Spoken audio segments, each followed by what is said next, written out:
Bismillahirrahmanirrahim. Assalamualaikum warahmatullahi wabarakatuh. Waalaikumsalam.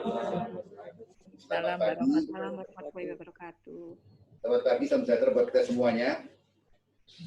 Sidang ujian dokter terbuka yang saya hormati, Prof. Indus Riki Saryano Ferni, Master Kesehatan, adalah mahasiswa angkatan tahun 2016-2017 telah menempuh ujian tertutup dan dinyatakan lulus. Untuk itu, Prof. Indus diperbolehkan menempuh ujian terbuka di hadapan para penyangga. Para dokter selain dapat menghasilkan disertasi dengan benar dan handal, juga harus dapat mempertahankan disertasi tersebut terhadap berbagai sanggahan. Untuk itu perlu dilaksanakan ujian yang terbuka di hadapan para penyangga. Para penyangga serta promotor dan kopromotor dalam ujian akhir terbuka ini dimohon memberikan penilaian mengenai satu, alur pikir ilmiah Prof. Indus dalam mempertahankan disertasi terhadap berbagai sanggahan.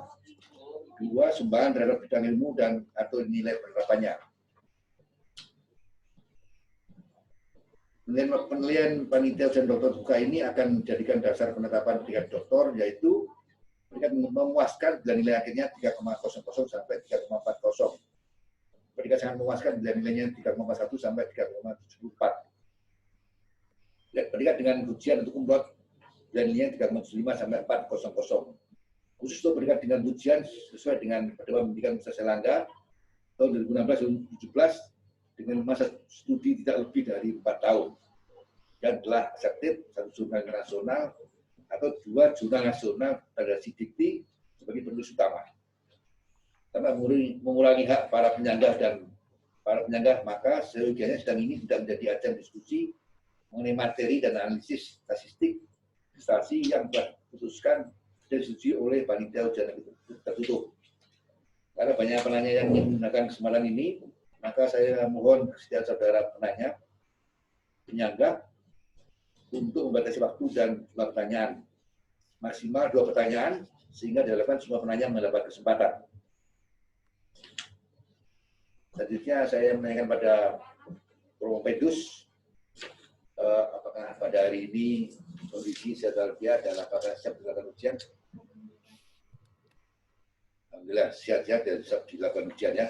Karena saya sudah waktunya sudah 3 tahun lebih, jadi artinya tadi sudah belajar sudah lama ya. Jadi siap dilakukan ujian itu. Tentunya karena sudah 3 tahun lebih, jadi sudah siap tentunya.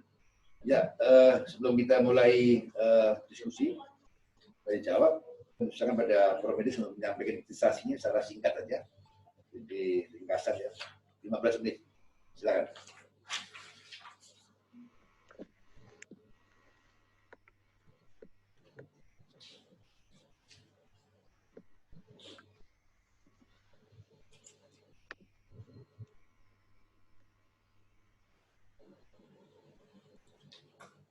Terima kasih atas waktunya untuk saya untuk mempresentasikan hasil penelitian saya yaitu yang berjudul proteksi serostomia akibat radiasi sinar X dengan alga biru hijau atau Spirula patensis melalui analisis kadar F2 isoprostan, ekspresi P53, ekspresi BCL2, ekspresi caspase 3, ekspresi apokane 5 dan sekresi saliva. Penelitian ini dilatar belakangi oleh ditemukannya fenomena serostomia akibat radiasi sinar X sering ditemukan pada pasien radioterapi kepala dan leher. Spirulina patensis mengandung antioksidan yang dapat mencegah terjadinya serostomia akibat radiasi sinar X. Namun masih belum dapat dijelaskan secara ilmiah. Umumnya dapat dialami oleh lebih dari 80% pada pasien yang menjalani radioterapi kepala dan leher. Aliran saliva menurun 10-16 gray dan tidak terdeteksi dengan pemberian 40-42 gray. Serostomia mengakibatkan perubahan volume, konsistensi, dan pH, sehingga mengakibatkan fungsi dari saliva yaitu fungsi pelumasan, pembasahan, dan peluncuran permukaan mukosa menjadi menurun. Sehingga fungsinya dalam rongga mulut seperti fungsi bicara, pengunyahan, dan penalanan menjadi menurun.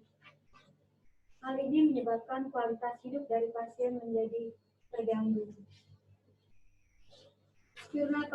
Latensis merupakan hasil keanekaragaman hayati bahari Nusantara yang kaya akan imunobiotik sebagai antioksidan. Diharapkan dapat menjadi salah satu alternatif bahan untuk mencegah terjadinya serostomia. Hingga saat ini belum ada informasi penggunaan sebagai bahan pencegah terjadinya serostomia. Penelitian ini dilakukan pada 100 norvegus dengan pemberian dosis vaksinasi 10 gray, kemudian dilakukan pemeriksaan 24 jam setelah pemberian vaksinasi terakhir.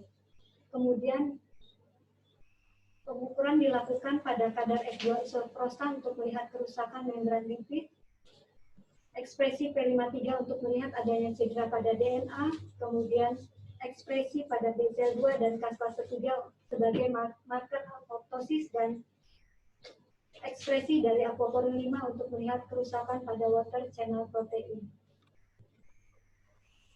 Rumusan masalah pada penelitian ini yaitu apakah Sphingopathensis dapat menurunkan kadar F2 isoprostan, menurunkan ekspresi P53, meningkatkan ekspresi BCL2, menurunkan ekspresi caspase 3, meningkatkan ekspresi aquaporin 5, meningkatkan sekresi saliva akibat pemberian radiasi sinar X dosis vaksinasi pada pengamatan 24 jam setelah radiasi berakhir. Kemudian mengetahui apakah ada korelasi antara kadar F2 isoprostan, ekspresi P53, ekspresi BCL2, ekspresi caspase 3, ekspresi aquaporin 5, dan sekresi saliva. Tujuan penelitian ini yaitu menjelaskan mekanisme proteksi serostomia dengan pemberian serbuk alga biru hijau atau Sphingopathensis akibat radiasi sinar X. Tujuan khusus yaitu membuktikan apakah ada penurunan, untuk membuktikan adanya penurunan kadar F2 isoprostan, penurunan ekspresi P53, peningkatan ekspresi BCL2, penurunan ekspresi caspase 3, peningkatan ekspresi aquaporin 5, peningkatan sekresi saliva dengan pemberian serbuk Sphingopathensis pada tikus yang akibat radiasi sinar X dosis vaksinasi 10 gray pada waktu pengamatan 24 jam setelah radiasi berakhir. Kemudian membuktikan adanya korelasi kadar F2 isoprostan, ekspresi P53, BCL2, caspase 3, aquaporin 5, dan sekresi saliva. Manfaat penelitian ini yaitu manfaat secara teoritis diharapkan dapat memberikan informasi secara ilmiah mengenai mekanisme proteksi alga biru hijau atau Sphingopathensis terhadap sambatan terjadinya serostomia akibat radiasi sinar X. Penelitian ini juga diharapkan dapat digunakan sebagai dasar teori untuk pengembangan penelitian patologi molekuler lebih lanjut. Manfaat praktis diharapkan penelitian ini dapat dijadikan sebagai dasar pemikiran dalam melakukan tindakan pencegahan terjadinya serostomia, terutama sebagai akibat dari terapi radiasi sinar X. Penelitian ini juga diharapkan dapat meningkatkan potensi sumber daya laut, khususnya biota alam alga biru hijau atau Sphingopathensis dalam bidang kesehatan. Kerangka konseptual dari penelitian ini adalah radiasi ionisasi dapat menyebabkan efek biologis pada sel asinar kelenjar submanibularis, sehingga dapat menimbulkan adanya peningkatan reaktif oksigen spesies yang menyebabkan ketidakseimbangan antara oksidan dan antioksidan. Kadar ini dapat menyebabkan kerusakan pada komponen penting dari sel, yaitu pada lipid, kemudian protein, dan DNA. Peroksidasi lipid membran sel dapat menyebabkan penurunan sekresi saliva yang ditunjukkan dengan marker F2 isoprostan. Kemudian reaktif oksigen spesies juga dapat menyebabkan kerusakan pada protein membran sel asinar, sehingga menyebabkan ekspresi dari protein aquaporin 5 menjadi menurun dan menyebabkan sekresi saliva menjadi menurun.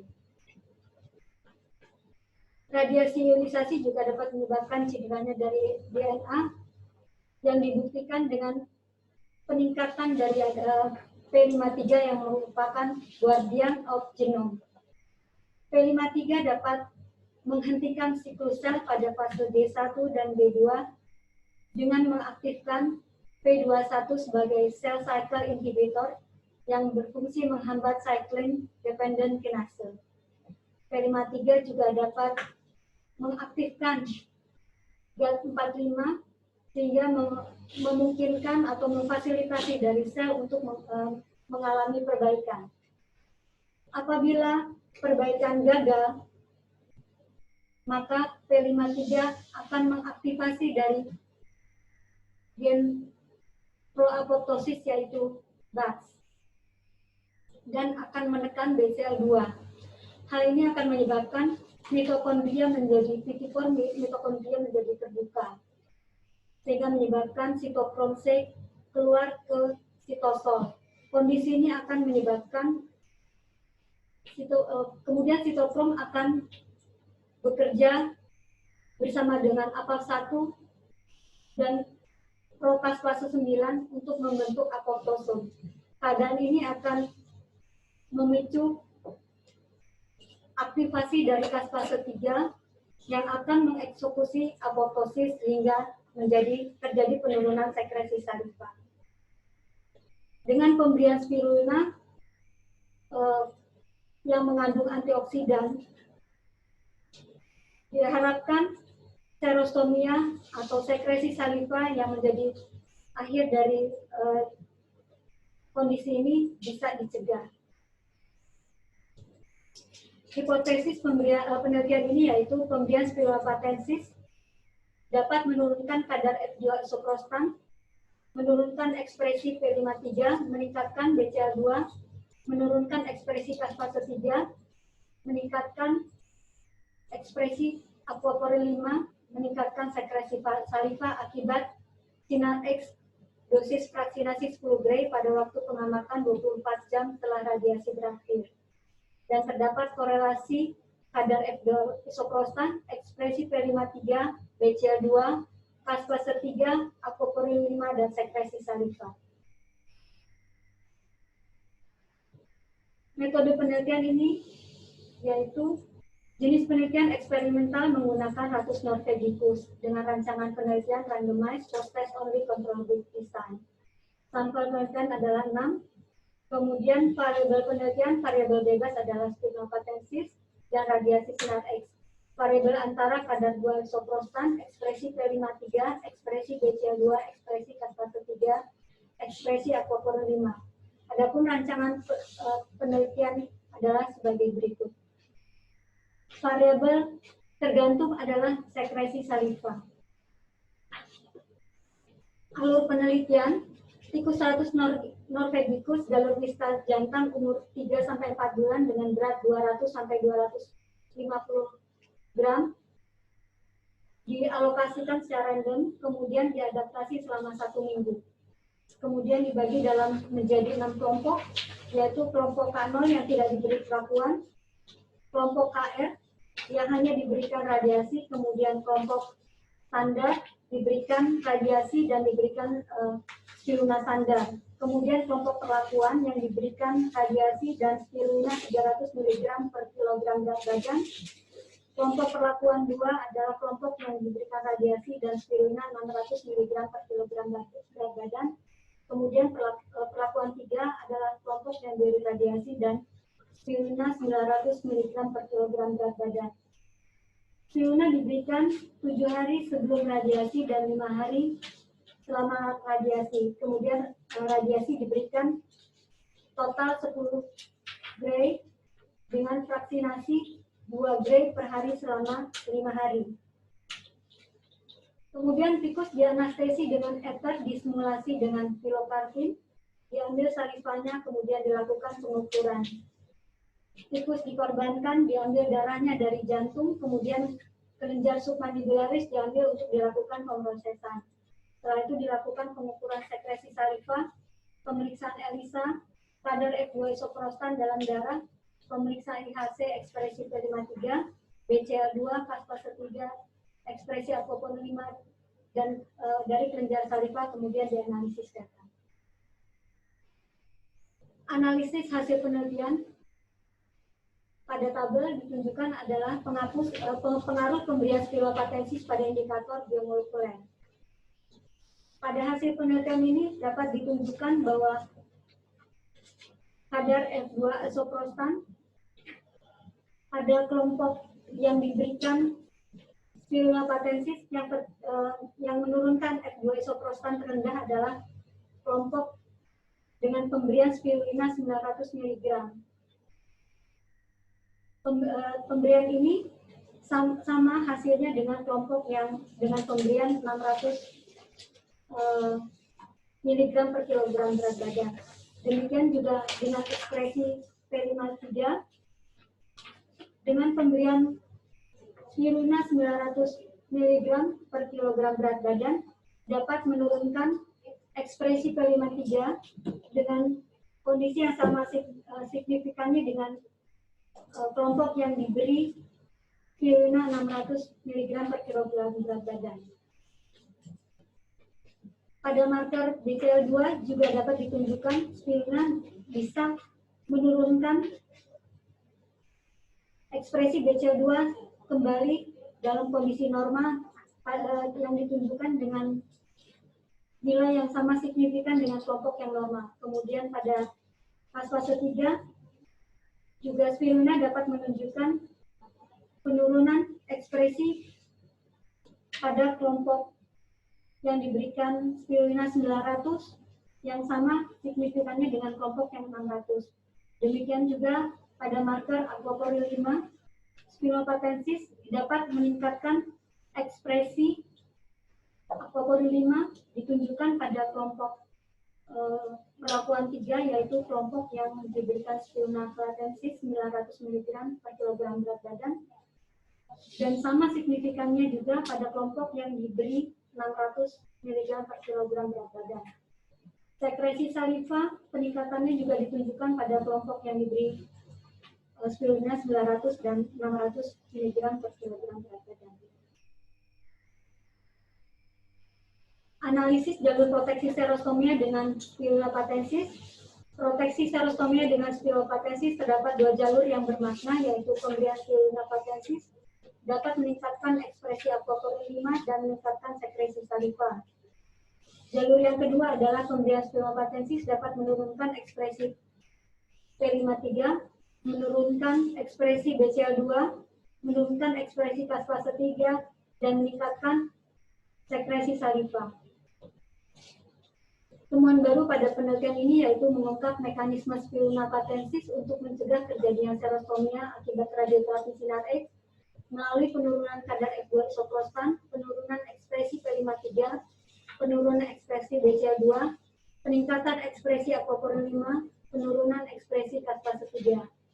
Keterbatasan penelitian ini yaitu penelitian ini tidak dilakukan pemeriksaan ekspresi BAX yang merupakan proapoptosis sehingga belum dapat menunjukkan fungsi BCL2 terhadap potensial membran mitokondria.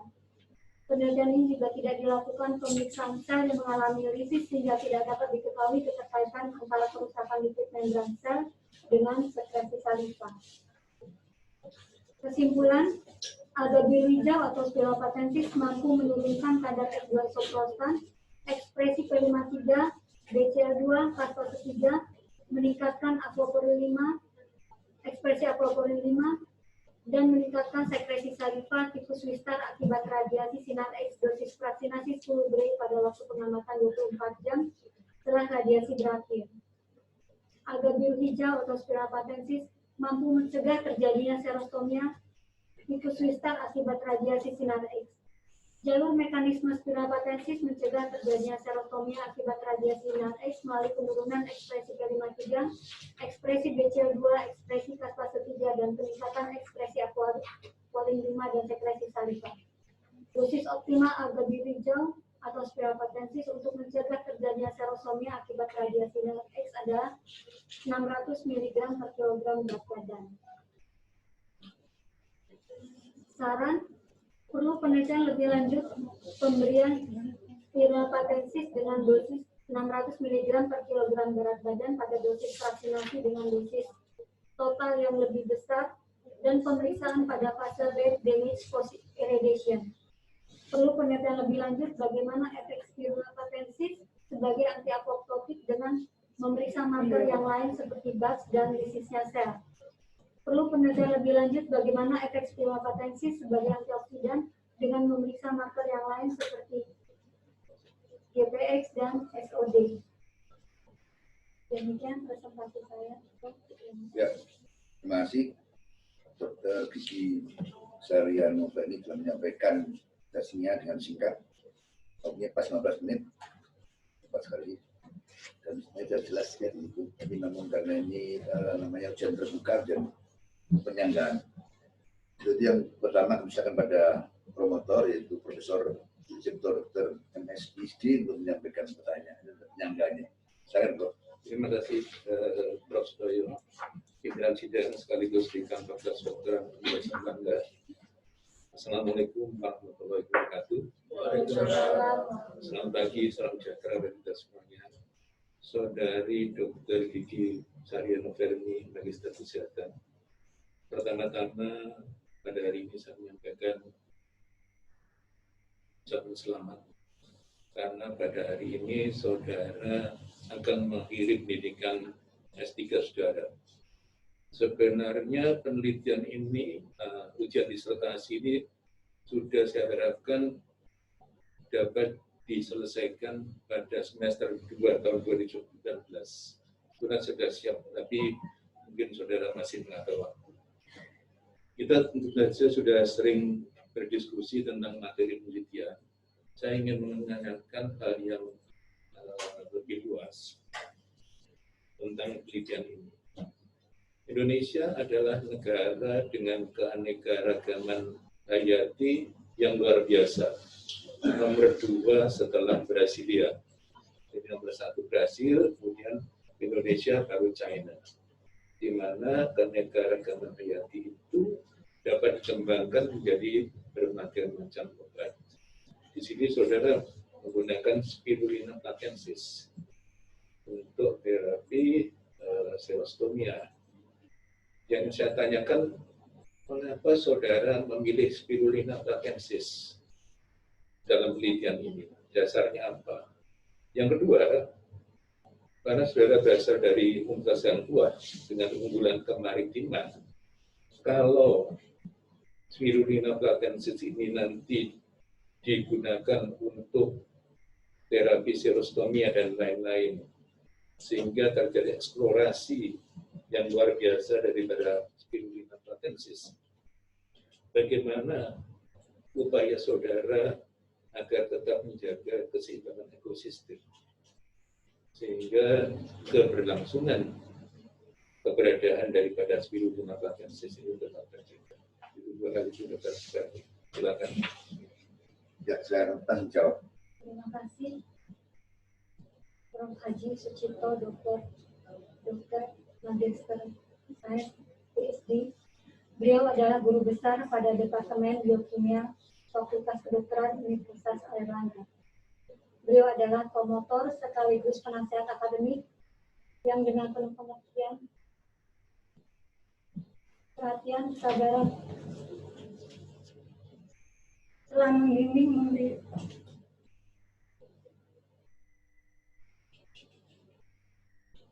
dukungan, motivasi, arahan, meluangkan waktu untuk berdiskusi di sela kesibukan beliau yang luar biasa.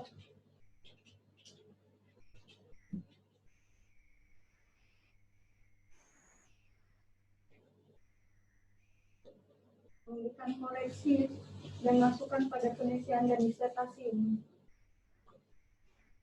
Beliau sangat disiplin dalam menghargai waktu. Tidak pernah tidak ada waktu kapanpun saya meminta untuk berkonsultasi. Saya banyak belajar dari beliau. Matur nuwun Prof, saya ucapkan terima kasih tidak terhingga atas bantuan, perhatian dan bimbingannya selama ini. Semoga Prof senantiasa diberikan kesehatan, keselamatan dan umur yang panjang. Hanya Allah yang dapat membalas semua kebaikan yang telah diberikan.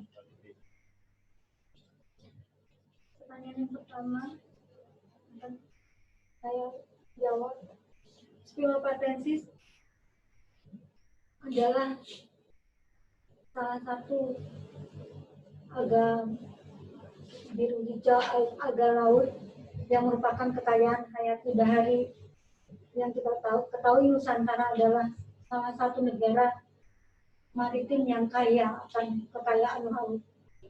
Spirulina merupakan tumbuhan yang pertama yang ada yang hadir di dunia. Spirulina itu dia bisa hidup dalam berbagai bentuk kehidupan dan bisa di air payau, bisa di air laut, bisa juga di air tawar. Spirulina mudah ditemukan dan ternyata bukan hanya bisa didapatkan dengan di daerah pesisir, tapi juga ternyata spirulina mudah untuk dibudidayakan. Spirulina ini sudah banyak digunakan di bidang kesehatan, kemudian di bidang industri, karena sifatnya yang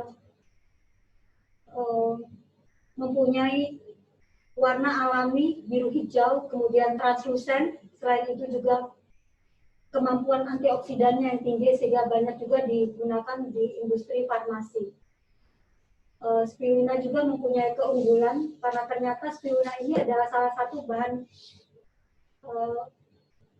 makanan alami yang juga sudah dikenal sudah pernah digunakan di NASA sebagai makanan yang digunakan astronot ke luar angkasa.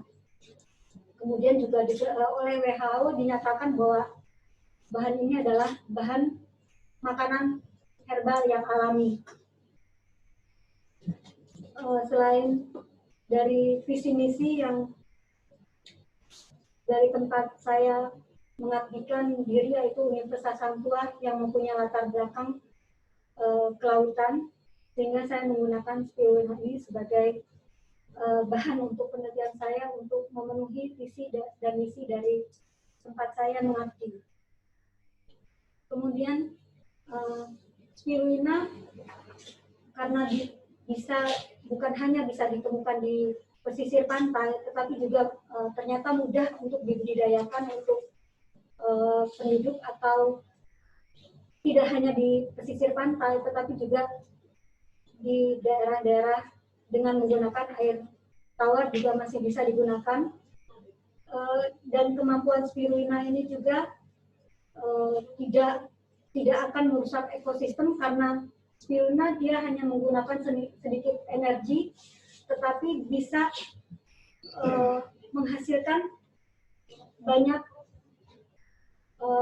mengambil dari energi matahari sedikit, kemudian dia dapat menghasilkan energi yang banyak berupa karbohidrat, sehingga pemanfaatan dari spirulina bisa begitu besar dengan sumber daya yang sedikit. Spirulina juga bisa dibibitkan, bisa dibuat pertanian tanpa membutuhkan terlalu banyak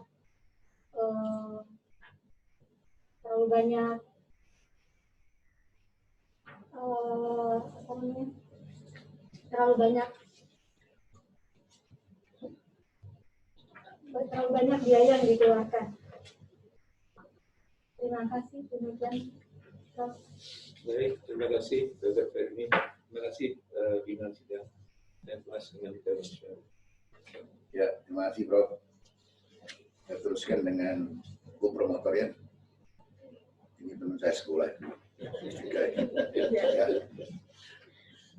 Dan saya sempat juga saya sebut ini bukunya ya. Buku promotor itu Dr. E.H. Renwias Gigi, Mas Kesehatan Spesialis Radiologi Kedokteran Gigi. Silakan. Terima kasih pimpinan sidang, Pak Sutoyo.